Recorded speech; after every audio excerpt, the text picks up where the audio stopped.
Wow, comment ça fait flipper. Truc de ouf, ouais. Oh putain, le truc de ouf. Quand on va stabiliser, ça va être mieux, je pense. Oh putain. Salut YouTube. Bon, aujourd'hui, nouvelle vidéo.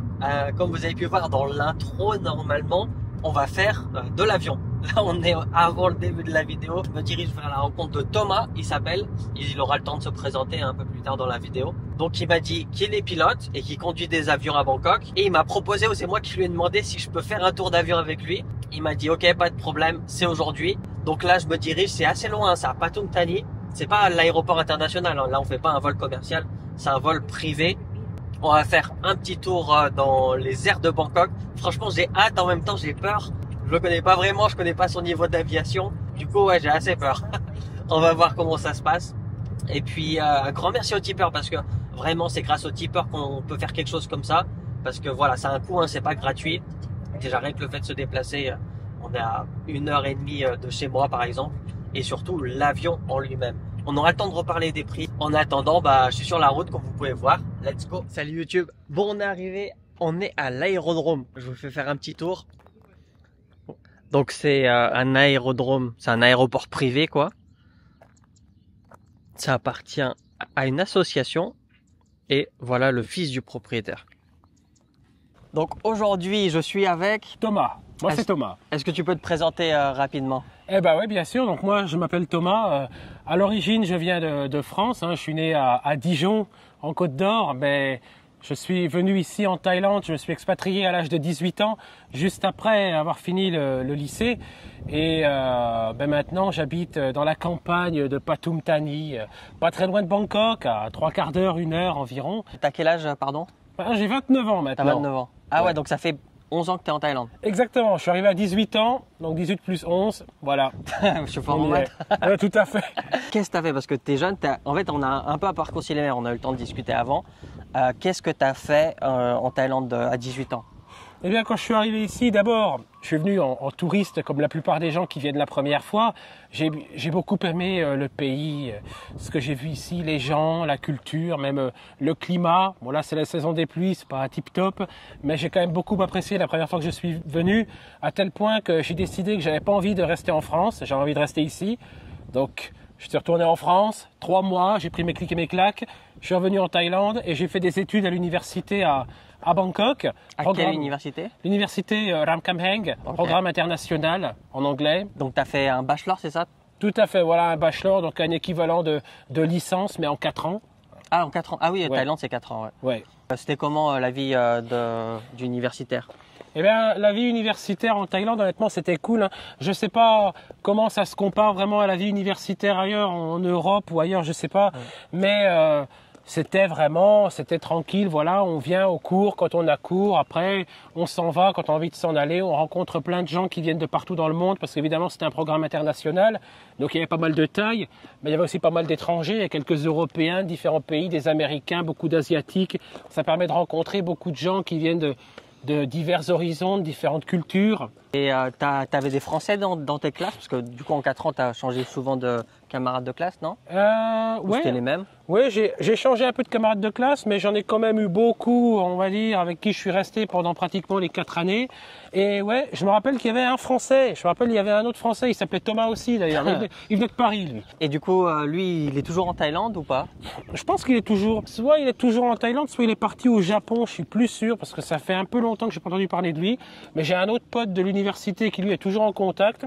Il m'avait parlé d'un truc concernant le Japon, donc c'est une possibilité. Okay. Et il y avait des Thaïs aussi dans tes classes?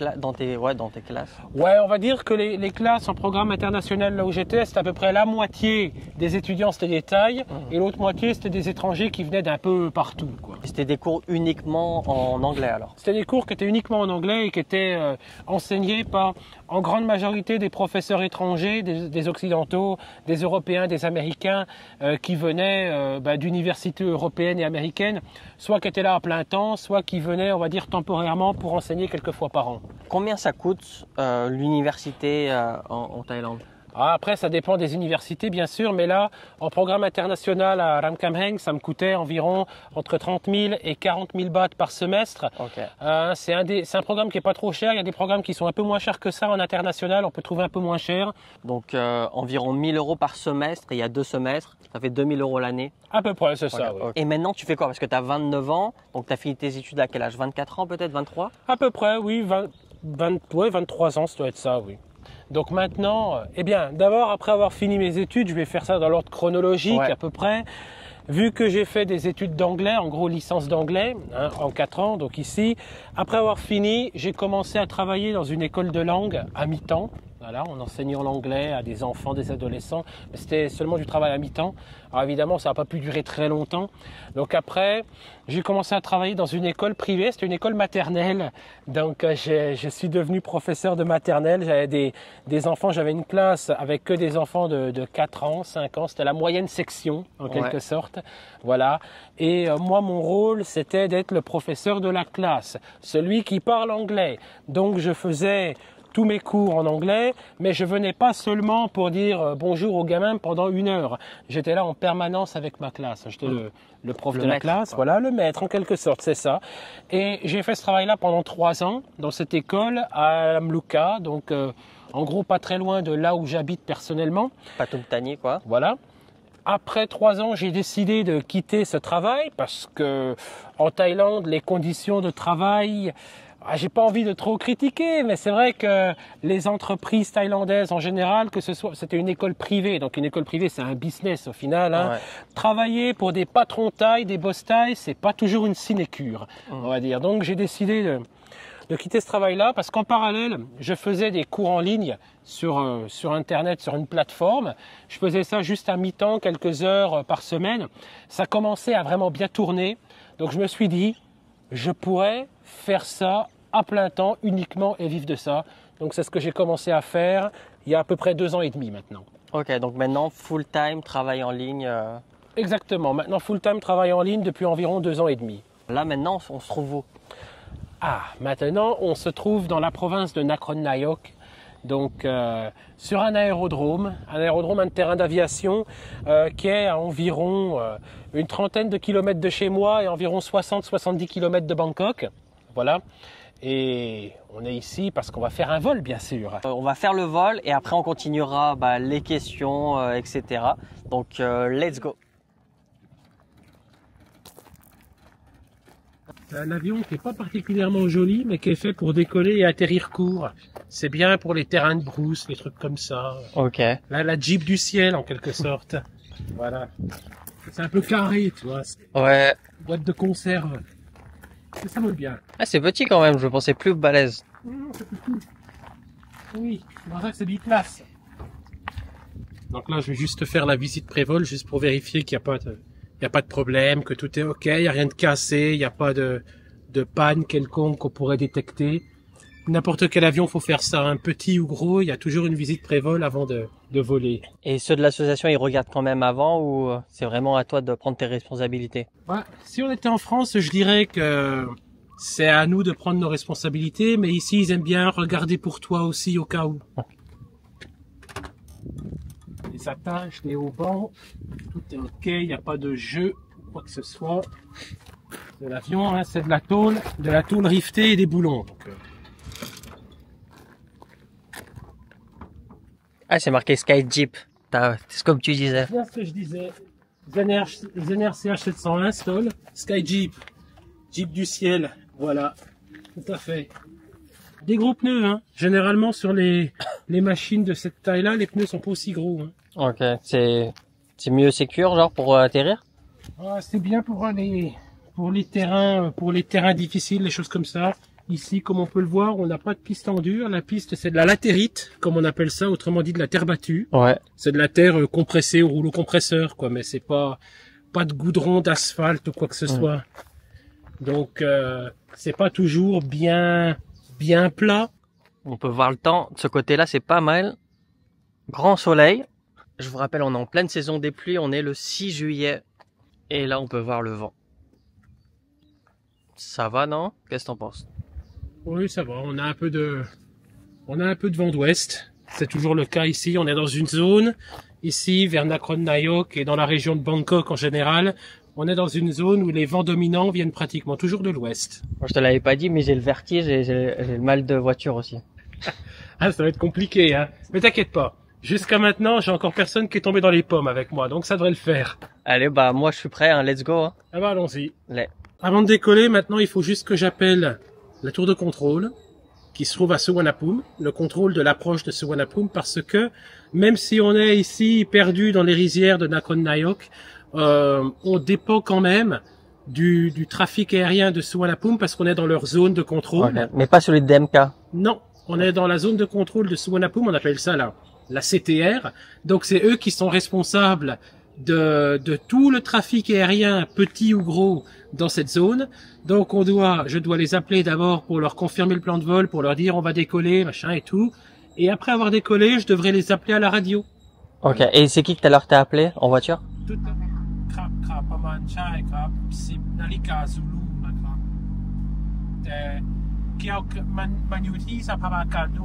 Donc tout à l'heure, j'ai appelé le service des plans de vol, Ouais. qui lui est basé à l'aéroport de Don Muang.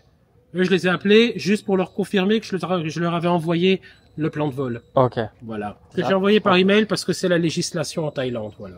Donc là, on est environ 1h30 de chez moi, hein, de Bangkok. On est à Nakhon Nayok, il nous a dit. Et lui, il habite juste avant, c'est la région de Pathum Thani. Ici, c'est vraiment beaucoup plus calme, beaucoup plus campagne. Déjà, Pathum Thani, c'est beaucoup plus calme, beaucoup plus campagne. Et eux, ils ont tout ce terrain-là qui est loué à l'aérodrome. Ils ont des garages, je sais pas si on peut appeler ça des garages. Ouais, on regarde. Hangar. Avec, il me disait tout à l'heure, c'est le scooter du ciel. Nous, on va faire la Jeep du ciel, là, c'est les scooters du ciel. Et je vous avoue que moi j'aurais plus peur des trucs comme ça, même s'il y a aucune raison d'avoir plus peur de l'un de l'autre, parce que si ça se crache, je pense c'est pareil. Mais j'aurais plus peur d'un truc comme ça en plein vide que dans une petite cabine comme ça. Même si je vous cache pas, ça assure pas avoir un petit truc tout petit. Hein. Là je surmonte vraiment mes peurs. Hein. โทรจากสนามกลง16นะครับ อีกประมาณ10นาทีมีเครื่องบินอัลตราไลท์ทะเบียนยูนิฟอร์มอัลฟา02จะขึ้นทำการบิน VFR Local Flight นะครับ C'est quoi le risque de pas prévenir et de voler? Le risque, c'est le risque légal tout simplement, c'est de se faire attraper et d'avoir des problèmes avec la direction de l'aviation civile thaïlandaise, amende, etc., révocation de licence, des choses comme ça. Oh. Tu appuies sur le siège, bon comme ça, c'est très bien, parfait. Voilà, c'est pas bien compliqué. Ah ouais, c'est pas grand. Non, c'est pas grand. Donc tu vas voir, on est un peu serré, hein. แน่นไหมแน่นไปไหมโอเค ไม่รู้เหมือนกันปกติต้องหนึ่ง อึดอัด แค่ไห ไห น มอึดอัดไหมแบบ ไม่เท่าไหร่ โอเค แต่รู้สึกไม่เท่ากันอันนี้มันจะอันนี้แน่นอันนี้ไม่แน่น อันนี้ไม่แน่นนะครับ ไม่ต้องแน่นมากเดี๋ยวอึดอัดหายใจไม่ออก อ๋อโอเค โอเค งั้นได้ โอเคละ Ça doit pas être trop serré non plus, hein. ก็ถ้ามีโทรศัพท์ตั้งนี้ได้ อ๋อโอเคเปิด GPS ได้ อันนี้โทมัสเอาเปล่าไม่เอานะ Non. รีพอร์ตชีตนะ Ouh, je suis flippé un peu. Hein. Y a pas trop de turbulence d'habitude, non? Non, ça devrait aller. Peut-être un petit peu parce qu'il fait chaud, mais rien de trop méchant, je pense. Je vais essayer. Ah là, ça va mieux là. Voilà. Et je te conseille, oui, voilà, de mettre Bien le près. micro autant que possible près de ta bouche pour qu'on s'entende. 1, 2, 3, 4. Et maintenant, tu m'entends? Ouais, je t'entends, mais c'est fort. Oui, Mais- c'est normal. Une fois que le moteur aura démarré, t'inquiète pas, on en aura besoin. Démarrage. Clear prop. Ok, ça démarre.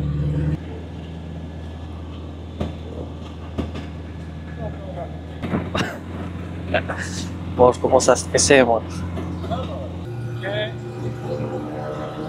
Test pleine puissance. Oh. Ouais, comment ça fait flipper. Truc de ouf, ouais. Oh putain, le truc de ouf. Quand on va stabiliser, ça va être mieux, je pense. Oh putain.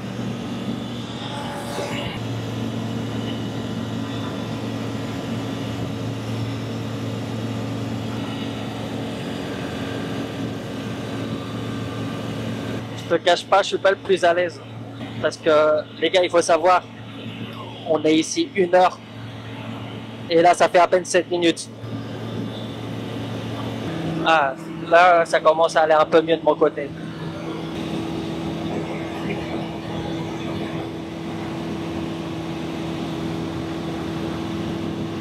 En tout cas, c'est joli, hein. C'est très vert.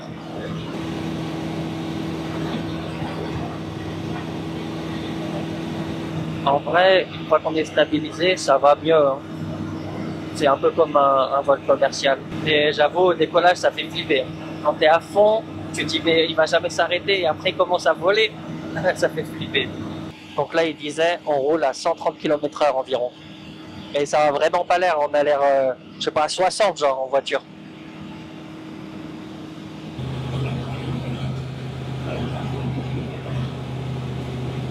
On est en train de dépérir. Ah ouais, là on sent la vitesse par contre. Hein. Ah ouais, on revit le décollage. C'est vraiment ça qui fait le plus flipper en fait. Alors je sais pas si vous voyez sur les images, mais le mauvais temps arrive.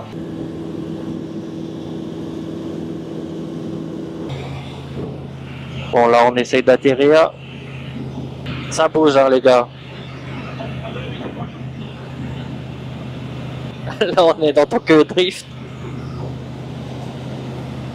Ah n'empêche on arrive vite hein. On va toucher le sol. Oh. Ça y est, on est en vie. C'était bien. Not bad il a dit. Yeah, with this crosswind, I think not bad. Ah le soleil il tape, heureusement j'ai pris mes lunettes de soleil, j'avais hésité entre elle et les autres, je vais peut-être prendre celle-ci. Le temps de merde il revient là. Le temps là il est vraiment pas beau en face. On a des nuages d'orage. Taxi to parking via Alpha Uniform Alpha 02. Donc là on peut voir la manche à air, elle bouge pas mal, hein. Elle est bien debout, elle est bien levée, plein travers. C'est pas gentil là. Mais on est revenu dans les temps. On a bien fait de partir plus vite que prévu du coup. Ouais. En effet, c'est mieux comme ça. Mais maintenant, on a atterri, tout est ok. Dieu merci, on est en vie. Mais ça va super vite hein, parce qu'on a fait une demi-heure mais j'ai même pas vu la demi-heure passer. Hein. Oui, oui. Oh là là, je suis mort. J'ai l'impression, je sais même pas, je pourrais comparer avec quoi. Je pense que c'est comparable avec rien, non? En termes de fatigue. Avec pas grand chose, hein. Faire de la voiture de course peut-être. Ah peut-être. โอเคไหม Ok. Oh. Crosswind. again every time L'avion, il tourne dans le vent, en quelque sorte. C'est-à-dire le nez de l'avion se met au vent. Ouais. Donc après, au lieu d'avancer droit comme ça, on avance un peu comme un crabe qui se déplace comme ça. Le nez est pointé d'un côté, mais on n'avance pas du même côté que le nez est pointé. Mais quand tu atterris, il faut que le nez il tombe droit, non? Oui, c'est pour ça que juste au dernier moment avant de toucher, j'ai mis un petit coup de pied à droite, un petit coup de dérive à droite pour corriger le nez juste avant de toucher. Voilà. Parce que sinon, si tu touches en crabe comme ça, le train d'atterrissage, lui, il est droit. Alors si les roues, elles touchent en étant en biais, en diagonale, Cassé, non? ah, tu peux abîmer le train d'atterrissage et puis alors, tu prends cher. C'est pas beau là. Donc ça, qu'est-ce que c'est exactement? C'est genre... C'est un logbook, c'est le logbook de l'avion. C'est pas mon logbook à moi, c'est le logbook de l'avion. Qui montre tous les vols qu'a fait l'avion. Actuellement, il a 1751 heures et 15 minutes. Ok. Est-ce que c'est beaucoup pour un avion ou... C'est normal. C'est normal. L'avion, il a une vingtaine d'années, donc pour une vingtaine d'années, c'est normal.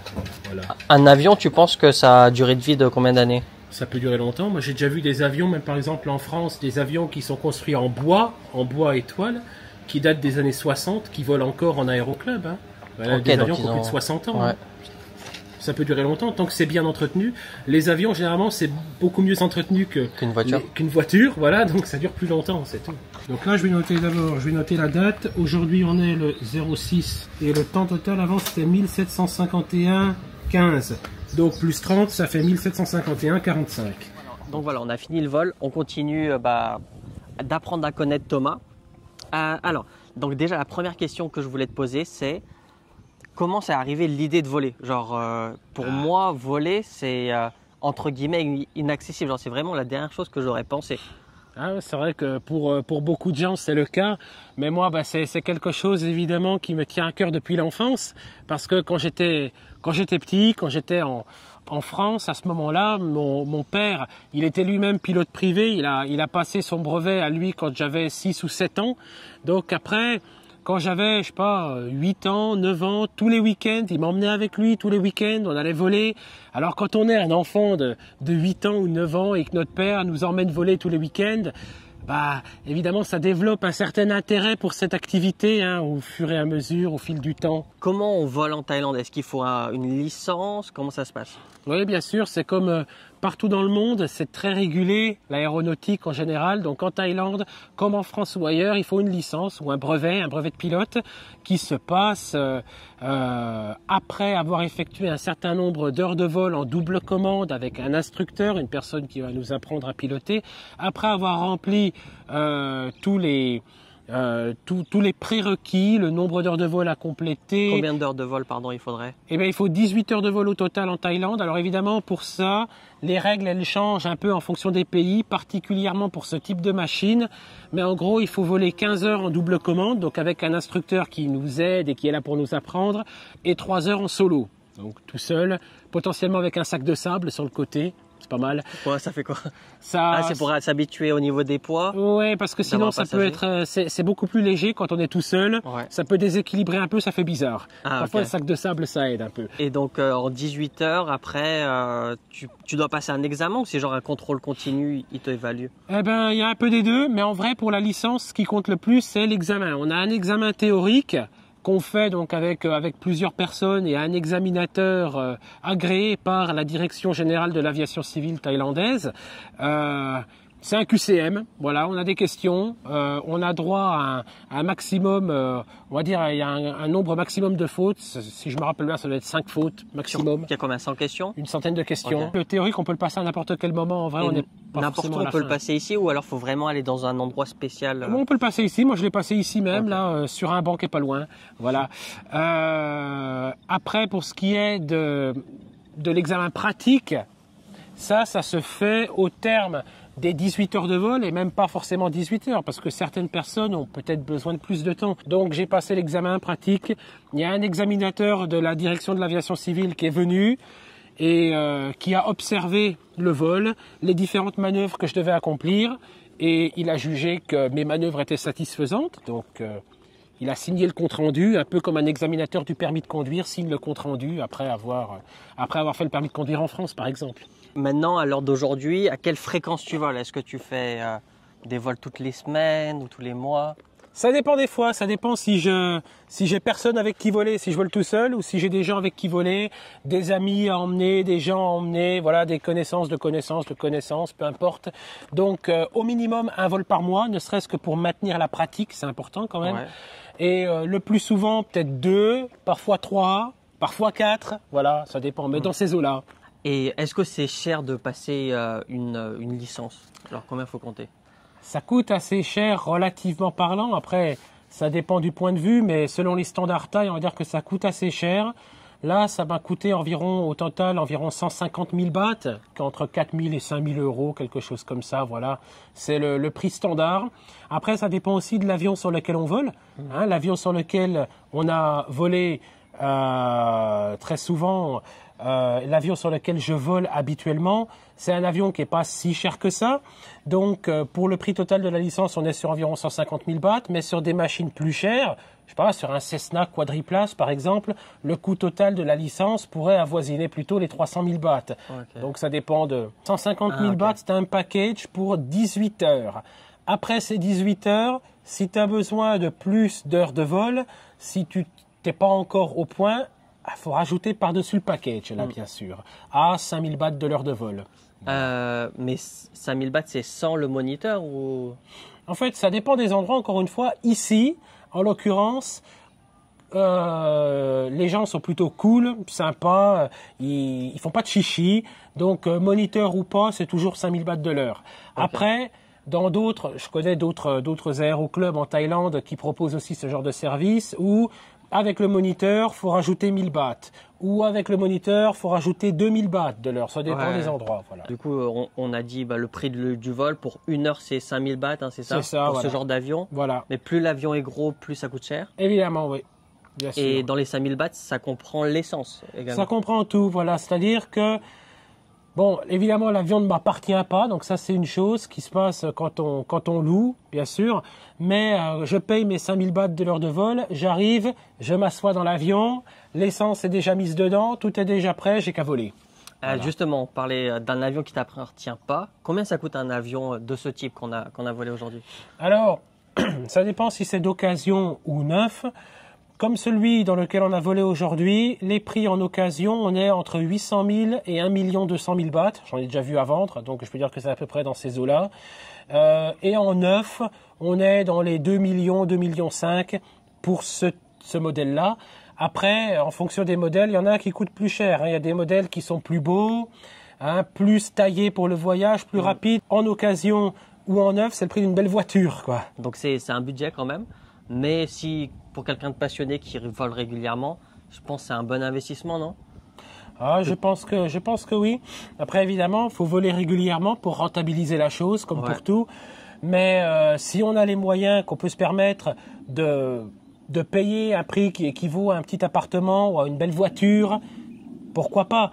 Après, on n'a plus besoin de payer l'heure de vol. Par contre, il y a d'autres responsabilités qui viennent avec. La paperasse administrative, l'assurance annuelle, les frais de maintenance, les frais de hangar, les choses comme ça auxquelles il faut penser. Donc évidemment, il y a des pour et des contre. Et l'assurance, tu connais un petit peu les prix? Ça coûte moins cher qu'une assurance voiture. On est dans les 5000 bahts par année. Et donc du coup, ça fait un moment que tu es en Thaïlande. On a pu voir à travers la vidéo, donc tu parles couramment thaï, c'est ça? Ouais, couramment, c'est un grand mot, mais je me débrouille quand même plutôt bien. Enfin, je veux dire, je peux communiquer en thaï sur tous les sujets normaux, les sujets du quotidien. Après, si tu me demandes de parler de politique ou d'économie, voilà, je peux en parler de manière basique, donner, on va dire, parler un peu de ce que je sais ou donner mon opinion, mais on va pas non plus rentrer dans les gros détails. Mais pour la vie de tous les jours, il n'y a pas de problème, je peux communiquer sans souci, écrire, lire. Voilà. Bien entendu, pour moi, couramment, c'est savoir l'utiliser dans la vie de tous les jours au quotidien, pouvoir vivre uniquement avec le thaïlandais. Pour moi, c'est la définition de couramment. En ce cas, alors oui. Et donc tu disais, donc tu peux lire, écrire. Ouais. Comment s'est passé ton apprentissage au thaï? J'ai commencé par la lecture et l'écriture. Ouais. Et après avoir appris à lire en achetant des livres pour enfants, les livres pour tracer les lettres, les choses comme ça. Après ça, on va dire, à ce moment-là, je savais lire et écrire, mais je savais à peine baragouiner pour commander à manger dans un restaurant. Donc c'était vraiment pas le bout du monde. Ça veut dire que tu pouvais lire mais pas savoir ce que ça veut dire. Exactement, voilà. Seulement après ça, j'ai fini par m'améliorer en thaï. En fait, ça m'a pris du temps de m'améliorer en thaï. Ça fait 11 ans que je suis là. Mais pendant les 7 premières années que j'ai passées en Thaïlande, mon thaï était vraiment très très limité. Parce qu'à ce moment-là, je vais le dire, ma copine de l'époque, elle parlait bien anglais. Donc on parlait tout le temps anglais ensemble. Quand j'avais besoin, on va dire, d'un interprète, c'est elle qui faisait l'interprète. Donc j'avais jamais vraiment la nécessité de parler thaï. Et après, quand on s'est séparés, tout d'un coup, j'ai eu la nécessité de parler thaï parce que sinon j'étais un peu dans la mouise. C'est d'ailleurs ça que c'est une chose importante que je voulais dire, c'est si vous avez l'objectif de vouloir parler thaï, ça peut pas l'être à tout le monde, il faut vraiment avoir l'objectif. Il faut tout de suite imposer la règle qu'on va parler thaï même si on va pas se comprendre. Parce que se mettre dans une zone de confort d'anglais pour tout le monde, c'est un handicap que vous vous mettez. Et après, au bout du temps, vous allez vous dire j'aurais dû commencer plus tôt. En fait, c'est jamais assez tôt. Donc le plus tôt que vous vous mettez, si vous souhaitez le faire, voilà, faut parler thaï, uniquement le thaï, même s'il y aura des problèmes de compréhension. C'est mieux pour votre objectif en tout cas. C'est pas toujours facile, mais au final, quand on va vivre en Thaïlande sur le long terme, à moins d'habiter voilà, à Sukhumvit, à Tonglor et Kamai ou un endroit comme ça où on va dire il y a des gens parfois qui se retrouvent beaucoup entre étrangers dans ces zones-là où ils peuvent se permettre de parler uniquement anglais entre eux et de se débrouiller comme ça. Quand on va habiter ailleurs en Thaïlande, particulièrement moi qui habite à Pathum Thani, on va dire au milieu des rizières, dans un village résidentiel où je suis le seul étranger, il se trouve, parler thaï c'est important parce que sinon honnêtement je peux rien faire. De tes 3 endroits que tu as fait, quels sont les points positifs et négatifs par endroit? On va commencer par Ekamai. Ah, ça, Ekamai, alors ça, les points positifs, c'est que c'est proche de tout. Voilà, c'est proche du BTS. 5 minutes de marche, j'étais au BTS. Même sans voiture, c'était vraiment très pratique pour se déplacer. Centre commercial à 10 minutes de marche. Bixi à 5 minutes de marche. Il y a vraiment tout, quoi. Et en plus de ça, c'est un quartier assez huppé, assez chic, c'est sympa. Il y a plein d'activités intéressantes. Point négatif, ça coûte cher, Ekamaï, hein. J'avais une chambre qui faisait 30 mètres carrés, c'était 18 000 bahts par mois. Ah ouais. Donc ça coûtait assez cher, j'y suis pas resté trop longtemps, genre 8 mois, quelque chose comme ça. Après j'ai bougé à Ramkhamhaeng. Ok, et on passe sur Ramkhamhaeng, point positif, point négatif. Point positif, encore une fois, même si c'est un peu plus excentré que Ekamaï, hein, c'est pas à côté du BTS pour le coup. Maintenant, oui, il y a des transports en commun. Maintenant, ils ont fait des nouvelles lignes de SkyTrain, de métro et compagnie. C'est beaucoup plus pratique. À l'époque, non. Donc, par contre, cela dit, il y a des centres commerciaux, de Mall Bangkapi, par exemple. J'allais tous les week-ends là-bas, cinéma et compagnie. C'était vraiment très pratique. KFC juste à côté. Enfin, c'est la vie de Bangkok, quoi. Point négatif, Ramkhamhaeng, je dirais la circulation. Parce que c'est un enfer. Même si j'étais qu'à 3 km de l'université, ça pouvait me prendre parfois une demi-heure ou 40 minutes pour faire 3 km. Parce que moi, j'étais pas en scooter. Dès le début, j'étais en voiture. Pour faire 3 km en voiture à Ramkhamhaeng le matin, c'était 30 minutes. En plus, à l'époque où tu étais, enfin non, moi j'étais en 2017, il y avait... Ils commencent à faire les travaux. Ouais, ils faisaient les travaux, c'était un enfer, la Trail Road. Oh là là, laisse tomber, rien que d'y penser, je vais déjà fatiguer. Exactement, donc tu as compris. Et du coup, là où tu es, Pathum Thani, pour que les gens puissent situer, parce que Lamluka, je crois c'est le nom. Ouais. Je pense pas que ça va être facile à situer. Moi, je savais pas où c'était. Non, ouais, c'est pas très touristique, Lamluka, en effet. Eh ben, si on parle des points positifs et des points négatifs d'habiter à Lamluka, on va dire c'est la banlieue résidentielle de Bangkok, hein, banlieue nord, nord-est. Point positif, beaucoup plus de place et de tranquillité. Ça m'a permis de louer une maison de plein pied, séparée, pas une townhouse, hein, avec propriété, avec jardin, avec parking pour mettre 2 voitures par exemple, pas une seule comme dans les condos, trucs comme ça. Beaucoup plus de place, avoir la possibilité d'avoir un jardin, avoir la possibilité d'avoir des animaux de compagnie, parce que dans les condos, il y en a qui acceptent les animaux de compagnie, mais c'est pas facile d'en trouver, voilà, il y en a pas beaucoup. Là, c'est beaucoup plus facile. Ça coûte pas cher non plus à Lamluka, hein, parce que au final, le loyer me coûte 10 000 bahts par mois pour une maison qui fait 100 mètres carrés pour la maison, surface habitable, et 360 mètres carrés pour la propriété.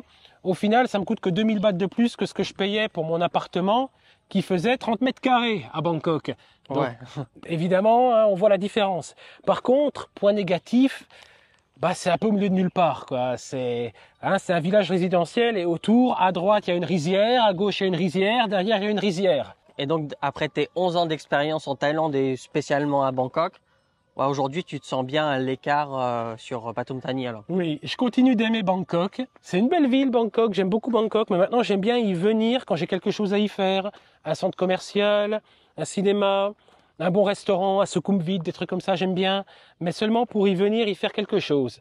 Pour y rester, je pourrais plus maintenant. J'en ai ma claque des embouteillages de Bangkok. Et est-ce que tu as des projets autres que pour le moment tu fais des cours privés? Ouais, des cours privés. Voilà, en effet. Est-ce que tu as d'autres projets pour un futur? Eh bien, pour le moment, pendant les temps à venir, et les temps à venir, ça peut être quelques années potentiellement, je vais continuer mes cours privés de français et d'anglais, parce que c'est ce que je fais habituellement, donc je continue. Ça marche bien, c'est un business qui se développe bien, donc je vais continuer. Après, dans l'avenir plus lointain, potentiellement, je suis pas obligé de rester à Pathum Thani, à Lamluka. J'aimerais potentiellement économiser un peu d'argent et commencer un peu un business d'acheter une machine volante, un peu comme un avion, un pendulaire, quelque chose comme ça. Me déplacer peut-être un peu plus vers Chonburi, vers Pattaya et commencer un business pour faire voler des touristes, quelque chose comme ça, parce que c'est quelque chose qui est assez populaire, qui se fait. Je connais quelqu'un, j'ai un ami qui fait exactement ça à Chiang Mai. C'est un business qui tourne très bien pour lui, donc j'aimerais potentiellement faire quelque chose de similaire. Voilà, et ça me permettrait de rester aussi dans un domaine que j'aime, de voler. Et justement, comme c'est ta passion en fait, les vols, les machines. Oui. Est-ce que si jamais tu pouvais être pilote de ligne d'un avion commercial, Air France ou autre, est-ce que tu le ferais? Je le ferais, oui. La formation, ça coûte cher.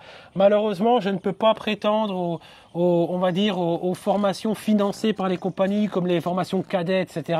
Parce que mes résultats en mathématiques n'ont jamais été suffisants.